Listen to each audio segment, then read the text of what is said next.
오후는 너무 찬양들이 다 좋아가지고 그냥 찬양만 계속 하고 싶은 생각이 들 정도로 그냥 그런 느낌이네요. 저만 그런지 모르겠지만은 다 그러시죠?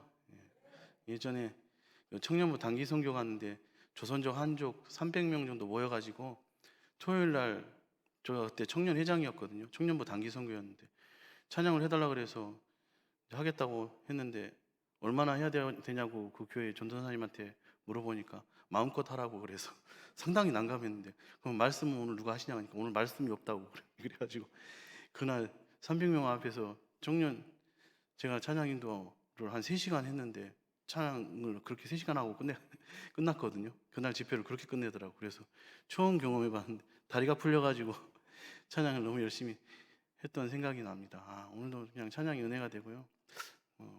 필그리스 찬양, 오늘 찬양 테마는 고등학교 때 이 찬미예술을 펴놓고 기타 연습을 하면서 불렀던 그때로 돌아간 느낌, 비슷한 느낌이 들었습니다. 그렇지만 우리가 이제 말씀을 나눠야겠죠. 말씀 나누겠습니다. 광야에서 들려온 소리, 세례 요한 이야기입니다. 오늘 예수님이 오시기 한 500여 년 전에 하나님의 백성 유대, 이스라엘은 나라를 잃었었죠. 그래서 바벨론의 포로가 되었었습니다. 그래서 너무나 힘들고 암울한 시절을 보내고 있었습니다.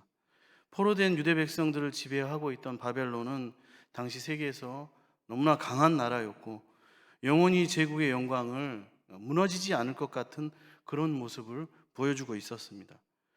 그런 바벨론에게 해방이 되어서 다시 옛 이스라엘의 영광을 회복하는 일은 결코 이루어질 수 없을 것 같은 너무나 불가능한 일로 보여졌습니다. 현실이 너무나 그렇기 때문에 이 절망감과 낙심과 무기력함, 마음껏도 해볼 수 없을 것 같은 이러한 무기력함의 포로가 된 모든 유대 사람들의 마음속에는 아픔이 가득했습니다. 그런데 바로 이때 한 선지자가 나타나서 하나님의 말씀을 선포하기 시작하는 것입니다. 그 선지자는 하나님께서 당신의 백성을, 이스라엘을 구원하기 위해서 이제 곧 오실 것이다 라는 것을 선포하면서 사람들에게, 포로된 자들에게 너희는 광야에서 여호와의 길을 예비하라 라고 외쳤습니다. 하나님께서 이루실 구원을 이제 맞아들일 준비를 하라 라는 것이었습니다. 이게 바로 이사야 선지자의 외침이었고 이사야서 40장 3절에서 5절 말씀입니다. 외치는 자의 소리여 이르되 너희는 광야에서 여호와의 길을 예비하라. 사막에서 우리 하나님의 대로를 평탄하게 하라. 골짜기마다 도두어지며 산마다 언덕마다 낮아지며 고르지 아니한 곳이 평탄하게 되며 험한 곳이 평지가 될 것이요 여호와의 영광이 나타나고 모든 육체가 그것을 함께 보리라. 아멘. 당시 사람들은 이 이사야 선지자의 말을 믿을 수가 없었습니다. 현실이 너무나 암울했기 때문에 그냥 또 하나의 이상주의자가 나왔구나, 정신이 나간 사람의 헛소리라고 여길 정도였습니다. 그런데 이 이사야 선지자가 이 말씀을 전하고 선포한 후 얼마 되지 않아서 그렇게 강한 바벨론이 더 강한 페르시아라는 바사라는 왕국에 무너져 버렸습니다. 그리고 포로된 유대 백성들은 자유를 얻게 되고 그 선지자의 외침과 같이 고향으로 예루살렘으로 돌아오게 되었습니다.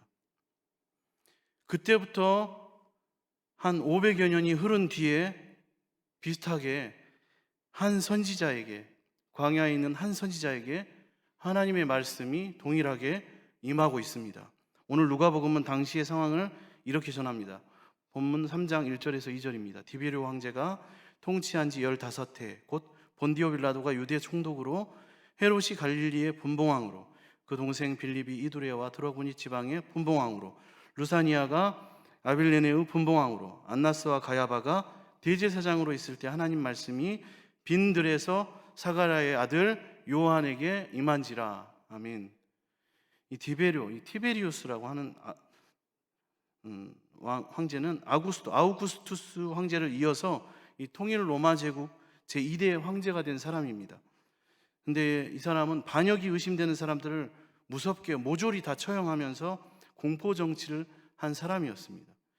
본디오 빌라도는 우리가 잘 알잖아요. 유대 땅을 다스리던 이 헤롯 아켈라오라는 이 왕을 폐위시키고 로마가 유대 땅에 파견한 총독이었습니다. 유대인들의 많은 저항에 직면했던 사람이 바로 이 총독입니다. 이 헤롯, 본문에 등장하는 헤롯은 정확하게는 헤롯 안티파스, 그런데 갈릴 땅의 분봉왕으로 있었다고 하는데, 이 분봉왕이라는 것은 성경 공부하시는 분들은 아실 거예요. 4분의 1 지역을 다스리는 왕이란 뜻입니다. 그래서 왕이라는 의미보다는 영주에 가까운 직책의 의미를 가지고 있습니다. 자신의 야망을 이루기 위해서 백성들을 대규모 토목공사로 내몰고 헤롯 성전을 짓고, 저도 청년들이랑 성지순례가 봐서 헤롯 성전 가봤거든요. 새벽 3시에 올라갔는데도 환하게 밝아지더라고요. 그쪽 중동은요. 그래서 토목공사를 하고 농민들을 힘들게 수탈한 인물입니다. 그리고 유대 땅 이 지역 외 지역을 다스리는 자들이 바로 빌립과 루사니아였다는 것을 오늘 방금 그 본문에서 말해주고 있습니다. 누가는 이렇게 당시에 유대와 갈릴리의 이 정치 권력자들을 소개하고 두 사람을 또 소개하는데 대제사장 안나스와 가야바를 언급합니다. 이들은 로마 제국에 의해서 임명된 자들이었습니다. 그렇기 때문에 하나님을 위해서 하나님의 뜻을 따르면서 살아가기보다는 로마 황제의 뜻을 따르는 자들이 바로 이 사람들이었습니다. 누가가 요한에게 하나님의 말씀이 임했을 때의 상황을 이렇게 정치적인 상황, 종교적인 상황을 통해서 소개하고 있는 이유는 바로 500년 전 그 당시 세례 요한에게 하나님의 말씀이 임했을 그 당시가 바로 그 옛날, 바로 이사야가 하나님의 말씀을 선포하던 그때 바벨론 포로기 때와 동일하게 어둡고 소망이 없는 시대라는 것을 표현하기 위해서 이렇게 설명하고 있습니다. 정치도 종교도 사람들에게 희망을 주지 못하던 그런 시대라는 것입니다. 지금 우리가 살고 있는 시대와 별반 다를 바가 없습니다. 어느 시대든 사람들에게 주목받는 지도자들이 있습니다. 본문에 이 디베rio 황제, 티베리우스, 빌라도 총독, 분봉왕 헤롯 안티파스, 빌립, 루사니아와 같은 정치 지도자들이 바로 그런 사람들이었고, 또 안나스와 가야바 같은 종교 지도자들도 그랬습니다. 세상의 관심은, 사람들의 관심은 그래서 이러한 권력자들에게 집중되어 있습니다. 그들이 거하는 화려한 궁전과 웅장한 성전은 사람들에게 부러움의 대상이었고, 그들의 말 한마디 한마디, 그들이 세운 계획들 하나가 많은 사람들에게 관심을 불러일으켰습니다. 이렇게 이와 같이 사회적 리더들이, 권력자들이 대단히도 많은 영향을 끼치고 있는 그런 시대처럼 보여졌습니다. 또 그렇게 인간의 역사를 주도하는 것처럼 보여졌습니다. 하지만 실제로는 시대와 역사를 주관하는 자는 그 모든 이면에 모든 것을 이끌고 가시는 분은 바로 살아계신 하나님이십니다. 당시 유대는 주권을 상실했고, 백성들은 로마의 식민 지배를 받고, 유대의 권력자들은 부패했고, 지도자들은 물질적으로 타락했고, 도덕적으로 탈선하고, 그래서 많은 백성들이 고통당하고 있었습니다. 뿐만 아니라 하나가 되어도, 하나로 뭉쳐도 모자랄 판에 그런 상황에 유대는 정치적으로나 종교적으로 여러 분파와 당파로 갈라져서 사회적 갈등과 대립이 너무나 극에 달해 있던 그런 시대였고 상황이었습니다. 이런 사회적 상황은 이스라엘 백성들에게 한 분을 기다리게 하기에, 한 분을 소망하게 하기에 충분했습니다. 메시아, 구원자의 등장에 대한 기대를 고조시키는 시대였습니다. 그런 상황에서 들려지는, 너무나 그런 간절한 상황에서 들려지는 이 세례 요한의 설교는 그 모든 백성들에게 너무나 역동적으로 다가왔고, 그리고 소망과 기대를 갖게 했습니다. 바로 이러한 때에 광야에 거하던 사가랴의 아들 요한에게 하나님의 말씀이 임했습니다. 하나님께서 드디어 그 오랜 침묵을 깨시고 드디어 말씀하시기 시작하신 것입니다. 하나님의 백성들에게 선지자를 통하여 말씀하신 것입니다. 그 말씀이 로마 황제에게 임한 것도 아니고 예루살렘 성전에 있는 대제사장들에게 임한 것도 아니었습니다. 바로 빈들에 있는 세례 요한에게 임했습니다. 하나님의 말씀은 세상의 권력자에게서도 화려한 왕궁에서도 존재하지 않습니다. 그곳에 하나님은 없습니다. 광야, 빈들에 있는 무명의 선지자, 허름하고 남루한 복장에 거친 얼굴을 하고 있던 바로 이 세례 요한의 입술을 통해서 하나님의 말씀이 선포되었습니다. 사람들이 저마다 그에게서, 요한에게서 하나님 말씀을 들으려고 이 광야로 몰려들었습니다. 그리고 회개하라 라고 외치자 사람들이 그에게, 요한에게 세례를 받으면서 회개하기 시작했습니다. 사람들이 왜 예루살렘 성전의 제사장에게 가지 않고 그 대신에 광야에 있는 요한에게 몰려들었습니까? 왜 그랬을까요? 맞습니다. 그것은 바로 세례 요한에게서 진정으로 참 살아있는 하나님의 말씀이 있었기 때문에, 진짜 하나님의 말씀을 듣기 위해서 그곳으로, 요한에게로 몰려든 것입니다. 유대인들이 생각하기에 예언자는 하나님의 음성을 듣기 위해 광야에서 머문다고 그들은 통상적으로 생각했습니다. 오늘 말씀에 등장하는 세례 요한도 광야에 있었습니다. 그곳에서 외쳤습니다.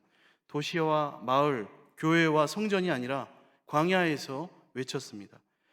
예루살렘에서 잘 정돈된 신학이 아니라 거칠고 투박하지만 광야에서 직접 하나님을 체험하고 하나님을 경험하고 하나님의 음성을 듣는 사람들에게서, 그런 예언자들에게서, 선지자들에게서 살아있는 하나님의 말씀을 들으려고 사람들은 광야로 나아가기 시작한 것입니다.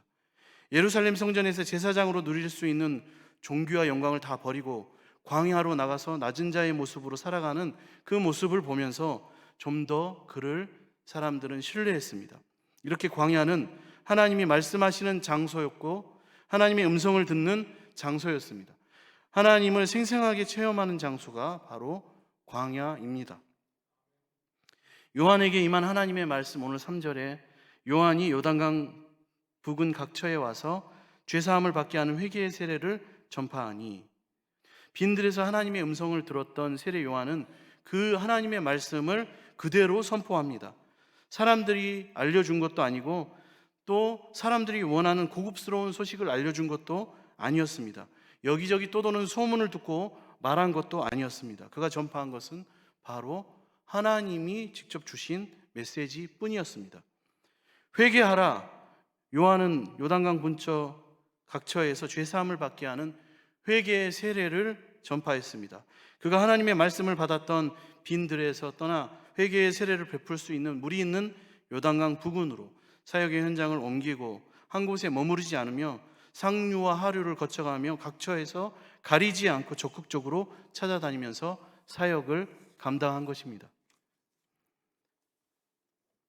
하나님의 나라가 가까이 왔다라는 예수 그리스도가 오신다는 말씀이죠. 복음의 이유와 이미 도끼가 나무 뿌리에 놓였다라는 심판, 율법적인 이유에 의해서 사람들에게 지금 회개해야 된다라고 외쳤습니다. 마태와 마가, 누가는 이렇게 전합니다. 세례 요한이 죄사함을 받게 하는 회개의 세례를 전파하였고 회개하는 자들에게 그 증거로서 사람들에게 세례를 베풀었다. 그래서 이제 붙여진 이름이 세례 요한입니다. 이것은 요한에게 임한 하나님의 말씀, 명령은 어둠 가운데 살고 있는 백성들에게 회개하고 죄사함을 받으라는 것이었습니다. 그것은 이사야의 500년 전 예언대로 광야에서 외치는 소리가 되어 하나님의 진리를 선포하게 된 것입니다. 누가는 이러한 요한의 선포와 행동은 그 옛날 이사야 선지자의 계보를 잇는 것이고 하나님의 말씀이, 예언이 성취된 것이라고 보았습니다. 그래서 4절 6절에 보면 하나님께서 지금 우리를 구원하기 위해 오고 계시니 우리는 하나님이 오시는 길을 닦고 준비해야 한다는 선지자 이사야의 글, 이사야 40장 3절에서 5절의 말씀을 인용합니다. 요한이 요단강에서 회개의 세례를 선포한 것은 곧 이사야가 바벨론 포로지에서 하나님의 구원을 선포한 것과 같은 것이라는 말씀입니다. 다만 이사야 선지자가 말하는 하나님의 오실 길을 준비하는 방법은 구체적으로 율법을 철저하게 지키는 것이었다면, 세례 요한이 말하는 하나님의 오실 길을 준비하는 방법은 철저히 회개하는 삶, 하나님께로 돌아가는 삶, 회복된 삶을 사는 것이라는 그 차이가 있었을 뿐입니다. 누가가 인용한 선지자 이사야의 글을 살펴봅시다. 4절에서 6절입니다. 광야에서 외치는 자의 소리가 있어 이르되 너희는 주의 길을 준비하라. 이사야서에서는 여호와의 길을 준비하라. 그의 오실 길을 곧게 하라. 모든 골짜기가 메워지고 모든 산과 작은 산이 낮아지고 굽은 것이 곧아지고 험한 길이 평탄하여질 것이요 모든 육체가 하나님의 구원하심을 보리라. 아멘. 고대에는 왕이 어느 지역을 행차하게 될 경우에 먼저 선발대를 보냈습니다. 지금도 마찬가지로 대통령이 일정을 잡고 하면 먼저 가서 경호처에서 정리를 하잖아요. 왕이 탄 마차와 말들이 잘 지나갈 수 있도록 주변의 사람들을 모아서 장애물을 제거하는 과정이 있었습니다. 이른바 왕의 길을 준비하는 과정이 꼭 필요했습니다. 선발대가 이미 와서 길을 준비하는 작업을 하고 있는 것을 보게 되면, 또 그들이 선발대가 가까이 오는 것을 목격했다면 이것은 이제 곧바로 그리고 왕의 군대가 멀지 않은 곳에 있다는 뜻이었습니다. 이처럼 선발대의 사명을 바로 세례 요한이 하고 있는 것이고, 누가는 이 선발대의 사명을 세례 요한의 사역에 비유하고 있는 것입니다.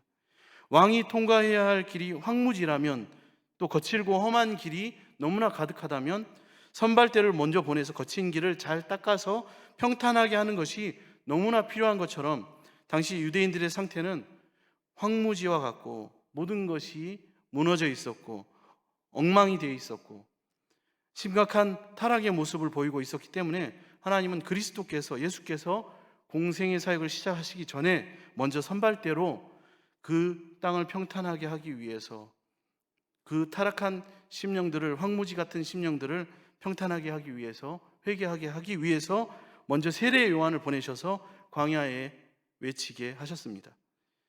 그래서 누가는 세례 요한이 메시아의 도래가 임박했음을 사람들에게 알리고 그들의 마음의 길을 바르게 고쳐서 메시아를 영접하기에 합당한 존재들로 예비할 그러한 선구자로 묘사하고, 실제로 세례 요한은 사람들에게 회개의 세례를 베풀고 선포하면서 메시아의 선구자로서의 주님의 길을 너무나 잘 예비하였습니다.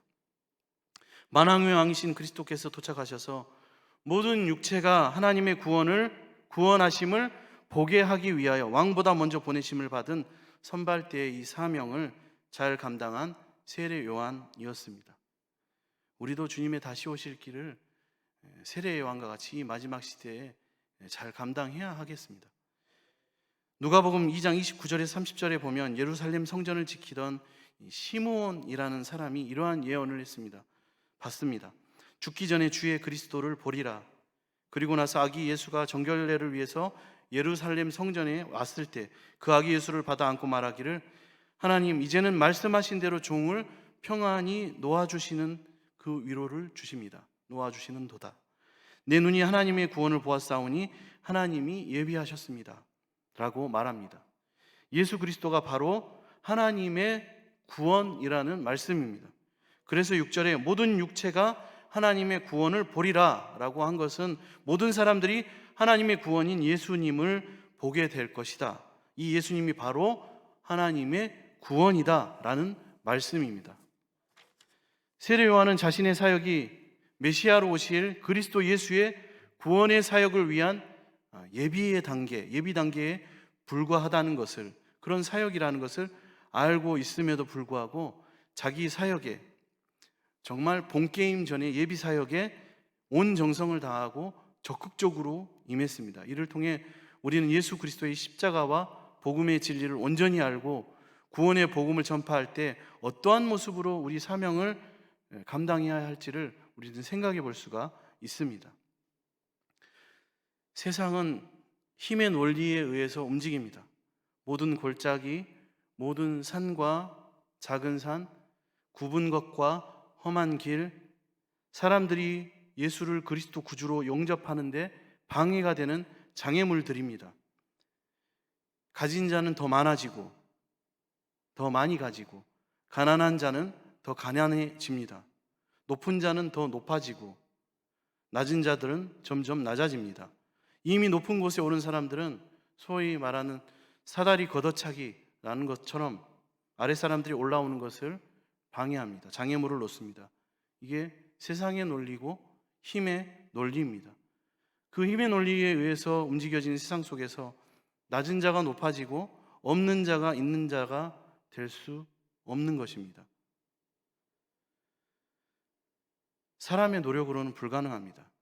바로 우리 주님 예수 그리스도, 우리 아기 예수 주님이 이 땅에 오심으로 말미암아 골짜기가 메워지고 산과 언덕이 낮아지며 고르지 않았던 땅이 평탄해지고 거친 길이 평지가 되는 것은 세상의 불공정과 부조리, 불평등이, 부정의함이 그리스도의 오심으로 말미암아 정의와 평등으로 되살아나고 거룩한 진정한 평화가 임하게 될 것을 말씀하고 있는 것입니다. 누가복음 1장 46절 이하에 나오는 마리아 찬가가 있습니다. 이 하나님의 구원을 이렇게 말하고 있습니다. 능하신 이가 큰 일을 내게 행하셨으니 그 이름이 거룩하시며 국률하심이 두려워하는 자에게 대대로 이르는도다. 그의 팔로 힘을 보이사 마음의 생각이 교만한 자들을 흩으셨고 권세 있는 자를 그 위에서 내리치셨으며 비천한 자를 높이셨고 줄이는 자를 좋은 곳으로 배불리셨으며 부자는 빈손으로 보내셨도다. 아멘. 그 옛날 이사야 선지자는 하나님의 구원을 이렇게 보았습니다. 그리고 누가는, 그리고 초대교회 공동체는 예수 그리스도를 통하여 이루어질 하나님의 구원을 바로 이 마리아 찬가와 같이 본 것입니다. 이 하나님의 구원을 보기 위해서는 저와 여러분, 우리는 무엇을 해야 합니까? 구원을 위해 오시는 우리 아기 예수, 우리 주님을 우리는 어떻게 맞아들여야 합니까? 하나님의 구원 그 자체이신 예수님을 모셔드리기 위해서 우리는 무엇을 해야 합니까? 오늘 우리도 세례 요한을 본받아서 다시 오실 그리스도의 길을 예비해야 합니다. 하나님께서 오늘 우리 성도들을 이 땅에 세우신 것은 다시 오실 예수 그리스도를 예비하기 위한 것임을 우리는 반드시 기억해야 하고, 그러므로 그리스도의 길을 예비하는 자가 되어야 합니다. 그냥 그저 감나무에서 감 떨어지기만 가만히 입을 벌리고 기다리기만 하면 되는 것이 아닙니다. 회개하라. 회개함으로 주님의 오심을 준비하라. 이것이 오늘 본문이, 성경이 하나님께서 우리에게 주시는 말씀입니다. 그리고 명령입니다. 회개는 돌이킴입니다. 하나님으로부터 점점 멀어지는 삶에서 돌이켜서 하나님께로 방향을 전환하는 것입니다. 하나님 없이 살던 삶에서 돌이켜서 하나님 앞으로, 하나님과 함께 살아가는 삶으로 돌이키는 것입니다. 세상 욕망을 추구하던 삶에서 하나님의 정의와 평화를 추구하는 삶으로 돌이키는 것입니다. 이 돌이킴은 바로 내 상태, 자신의 상태를 철저하게 깨닫는 것으로부터 출발합니다. 내가 하나님 없이 살고 있다는 것을 철저하게 깨닫는 것, 내가 지금 잘못된 방향으로 가고 있다는 것을 깨닫는 것, 다른 사람이 잘못이 아니라, 다른 사람 볼 것이 아니라 문제는 바로 나에게 있다는 것을 깨닫는 것, 이렇게 자신의 상태를 깨닫고 하나님께로 돌이킬 때 거기에서 우리는 하나님의 진정한 구원을 보게 될 것입니다. 그리고 우리를 위하여 오시는 예수님을 맞아들일 준비를 하게 될 것입니다. 하나님의 구원이신 예수 그리스도의 오심을, 그 길을 준비하며 기다리는 대림절 기간입니다. 이 기간 기도하는 가운데 자기 자신을, 나를 돌아볼 수 있기를 바랍니다. 세상의 화려한 빛과 소리를 잠시 뒤로 하고 하나님의 음성을 들을 수 있는 나만의 광야, 나만의 빈들에서 하나님의 음성을 들을 수 있는 믿음의 자녀들이 되시기 바랍니다. 그곳이 교회이면 너무나 좋고, 우리의 삶의 현장이어도 너무나 좋고, 우리 집이어도 너무나 좋습니다. 하나님을 만날 수 있는 그 고독한 장소, 광야에서 침묵의 시간을 가질 때 나를 찾아오셔서 세미한 음성을 들려주시는 하나님의 소리를 들을 수 있는 그러한 믿음의 사람들, 복된 성도님들이 되시기를 축복합니다. 그리고 돌이켜서 회개하심으로 우리를 위하여 오시는 주님을 맞을 준비를 하시는 우리 모두가 되기를 바랍니다. 기도하겠습니다. 사랑의 주님, 우리를 위하여 오신 예수 그리스도를 바라보고 하나님의 놀라우신 구원의 은혜를 깨닫게 하심에 감사를 드립니다. 세상에서 예수 그리스도의 모습을 본받고 주님의 삶을 따라가는 것이 너무나 쉽지 않지만, 우리를 위하여 낮고 낮은 곳에 오셔서 십자가에 달리신 예수 그리스도를 바라보며 새 힘을 얻게 하여 주옵소서. 아무도 모르지만 우리의 마음을 아시고 우리를 위하여 오시는 그 주님의 오심을 기다리며 철저히 우리의 모습을 하나님 말씀에 비추어 돌아보게 하시고 날마다 회개하고 돌이켜서 구원에 합당한 하나님의 백성과 주님의 참된 제자가 되게 하여 주옵소서. 감사드리며 예수님의 이름으로 기도드립니다. 아멘.